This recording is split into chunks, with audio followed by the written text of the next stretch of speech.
everyone, my name is Tammy and this is my booktube channel, Believe in Yourself, and today I have for you a book haul. Yesterday was my birthday and so I got quite a few bookish gifts, and then today we went out to a bunch of free little libraries. My husband and I went for a drive.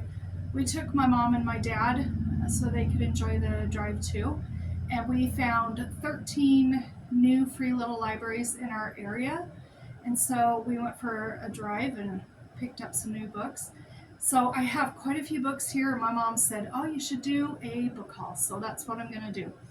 So for my birthday, my husband bought me this avocado book sleeve, and what I really like about this is it's got a zipper on the top, and it also has a little pouch here, and so you can put other things or whatever with it. But I really like this. I was really excited about that. And then he bought me 3 Victoria Holt books because he knows I like to read her books. I was introduced to Victoria Holt by my mom many, many years ago. She has read all of the Victoria Holts, and we've picked up a few here along the way. And my husband bought me 3. He bought me The Time of the Hunter's Moon, right there. These are such pretty covers. And then he got me The Pride of the Peacock. And he got me The Secret Woman. And then he took our granddaughters shopping, and my oldest granddaughter, Amelia, she got me a bag of little banana runts, just a little tiny bag of them because she knows I like those. And my granddaughter Charlotte got me a little tiny bag of little tiny baby jelly beans because I like those.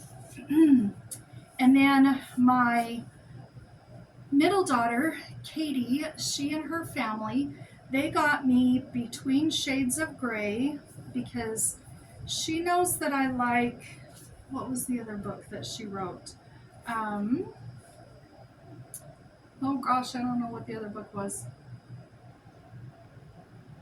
I can't remember what the other book is called. But anyway, you guys know what it is. But this is by Ruta, Sepetys, Between Shades of Grey. And they also got me a little bag of licorice, huckleberry licorice, and they got me a cherry almond hand lotion, which I was really excited about. And then my mom and dad got me this because they knew I had been looking for this. This is the Betty Crocker's Good and Easy Cookbook, and this is from 1954. And what I like about this is it's got really easy, simple recipes. You don't have to have crazy ingredients, and they don't take pages and pages for the instructions. They're just really simple, and I'm super excited about this. In fact, I'm thinking about, in the month of July, I will cook breakfast, lunch, and dinner solely from this cookbook just to see how many recipes I use out of it. And then they also gave me, oh, I was so excited about this, they gave me The Country Diary of an Edwardian Lady. And that's the cover. And this is filled with, I've got my card they gave me as my bookmarker, but this is filled with pictures and little things each day of what happened each day of the year in nature where she lived, and all these beautiful drawings, and there's a bunch of poetry and quotes and everything in it, and I'm so excited about that. So let's see, I think that was everything I got for my birthday. So now we're on to what we got earlier today, and when you see this, I think this is going up on Monday, so we went on Saturday, and my birthday was on Friday. So it was only a couple of days ago for you guys when you're watching it. But I got this by Emma Straub, This Time Tomorrow, and I don't know anything about it other than it's blurbed by Ann Patchett, Michael Chabon, and Emily Henry. And the very first line on the inside cover says, "What if you could take a vacation to your past?"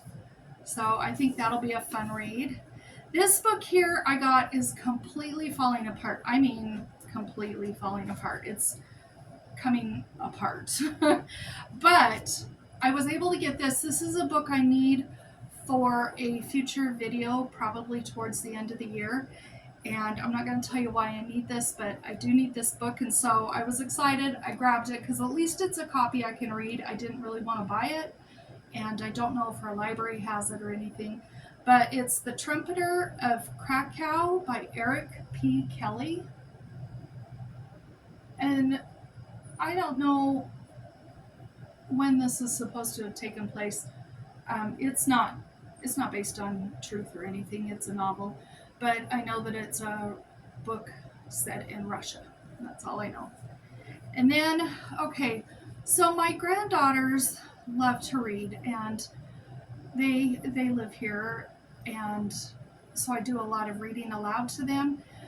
My oldest daughter, granddaughter Amelia, she just left first grade. She just left kindergarten, and I taught her how to read early in the year, in her kindergarten year, and then she got better and better. And when she left kindergarten a couple weeks ago, she was reading on a 2.8 reading level, leaving kindergarten, and so she is always over into my bookcase pulling out books and reading them. And so I'm always on the lookout for books that I can read aloud, or that she can just read on her own, or that she will want to read, or the girls will want to read someday later. And this was published in 1967, so I don't know why I never read this in grade school, but it's From the Mixed Up Files of Mrs.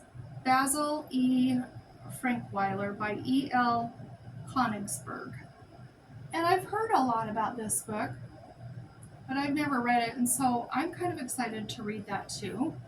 And then this was funny because she was talking about Peter Pan the other day, my oldest granddaughter, and she's never seen the movie, she's never read a book about Peter Pan, but she's heard about Peter Pan.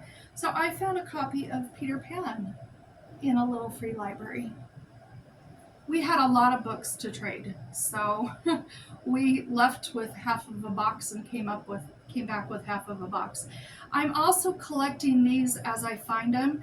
They're the Rainbow Magic series, and there's like 50 books in them, but they're all sorts of different fairies, and they have like the earth fairies, and they have the music fairies. There's several different categories of fairies, and this is one of the weather fairies, and this is Abigail, the breeze fairy. And I know that she's going to want to read this. These are, if you have grandkids or children of this age, they're really easy little books to read. They're filled with pictures and, not a super lot of text. And it says they're reading level 2. So those are really good for those early readers. Then I got this. I feel like I've read this before, but it's, I guess, been so long ago that I don't remember. But it's Hattie Big Sky by Kirby Larson. And I thought that this was a middle grade book, but then I was reading the back, and she is proving up on her late uncle's homestead claim. So she's an adult, so I was wrong on what I was thinking. But I would like to read this again, and I do think the girls someday might like to read this. This was at, I think, the first free little library we stopped at, the 12 Dancing Princesses. And I know that they will like me to read that one. I think that looks really cute. I'm sure you've all heard about that. And then this one's called Lumber Camp Library. And this is by Natalie Kinsey-Warnock. This one just sounds cute. It says, to Ruby, her log-riding lumberjack paw is the most wonderful person in the world. There's nothing she'd rather do than follow in his footprints. But a lumber camp is no place for an 8-year-old girl. So Ruby goes to school. There she discovers another passion, the world that opens up to her in books. When circumstances suddenly change, Ruby fears she's lost the two things she loves the most, but through her struggle, she discovers in herself the courage, kindness, and talent that she's always admired in her father. And I just realized our air conditioner's going. I hope you can hear me over it. I guess I'll find out when I play this back. Then I found, this is hilarious. This sounds really good. This will be a read aloud for sure. It's called The Beloved Dearly by Doug Cooney. And this one says, Ernie is a 12-year-old tycoon, always on the lookout for a fast buck. This time he stumbles onto a money-making bonanza, pet funerals. He hires Dusty to decorate the burial boxes and Tony to dig the holes, but his prize find is swimming pool, a tomboy who can cry on cue. Business goes through the roof until Ernie loses swimming pool over a raise and the whole venture unravels. Here is a rollicking, fun-spirited novel about friendship, loss, business, and how we can learn to express our feelings. And while I was reading the back of that, I saw my roses here. These came from my daughter Kayla for my birthday, and she also got me a little single-serving cheesecake that was delicious. It was peach blueberry, if I remember right. Okay, so I just had to point that out too. That was another birthday gift that I forgot to mention. Okay, I picked this up, 101 Hopelessly Hilarious Jokes by Lisa Eisenberg and Katie Hall. And it's just filled with little jokes. And Amelia is really into jokes, and I'm pretty sure I'm going to be asked about 3 hours worth of jokes from her when she sees this, because this is something she'll just sit down and probably read the whole thing. Then I also got her, this is one of the original Amelia Bedelia books. It says, somebody told Amelia Bedelia to put out the lights, and this is how she did it. She's hanging them up on the clothesline. Now, I have several Amelia Bedelia books that are chapter books. They're about 80 pages or so. And we've read a couple of those. Amelia's reading one on her own, but but in those, she's a young girl, and I think she might enjoy reading this book too. And then I was so excited. I got it's a Nancy Drew, The Secret of Redgate Farm. And I got 2 Hardy Boys. I got The Witchmaster's Key. These are brand new. They haven't even been cracked open. And then I've got The Shattered Helmet. And then I got one more book at the little free library. Can you guys see my pile? I don't know if you can at that angle. I hope it doesn't tip. The last book I got is The Flourishing of Floralie Laurel. I don't know how to say this name. I'm gonna list it down below because I don't know how to say the name. But that's the cover of it. And this one says, Floralie Laurel, freshly expelled from Mrs. Coffrey's School for Young Girls, works as a flower seller in an English village with her brother, Tom, miles away from their home in France. They're drowning in debt, but fortunately, Grandmama arrives to save them. Unfortunately, Grandmama's idea of saving means sending Floralie to Adelaide Laurel Orphanage for Unfortunate Children and shaping her into a proper lady by ridding her of imagination, daydreams, paintings, and poetry. Before she leaves, Floralie discovers a hidden box of dried flowers and a letter from her mother, who mysteriously disappeared years ago. The letter promises the flowers will lead Floralie to Mama if Floralie decodes them with a floriography. I don't know how to pronounce that. Floriography, I think. A dictionary of flower meanings written by Claude Monet's gardener. Accompanied by an orphan boy who speaks only on paper, a blind librarian, and a thieving dormouse, Floralie sets out for France to find Mama, but Mama's fate may not be quite as Floralie expected, and the gardener may be hiding secrets deeper than even Monet's water lily ponds. So I thought that sounded really good. I thought that would be a really good read aloud with the girls, maybe in a year or two. It's a big book, pretty big.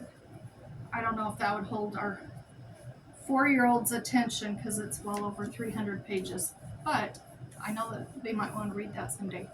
So those are all of the things that I picked up at the Little Free Library, and also from my birthday yesterday. And anyway, I just thought I'd film a video about it, and I hope you enjoyed it. So we'll talk to you later in the week.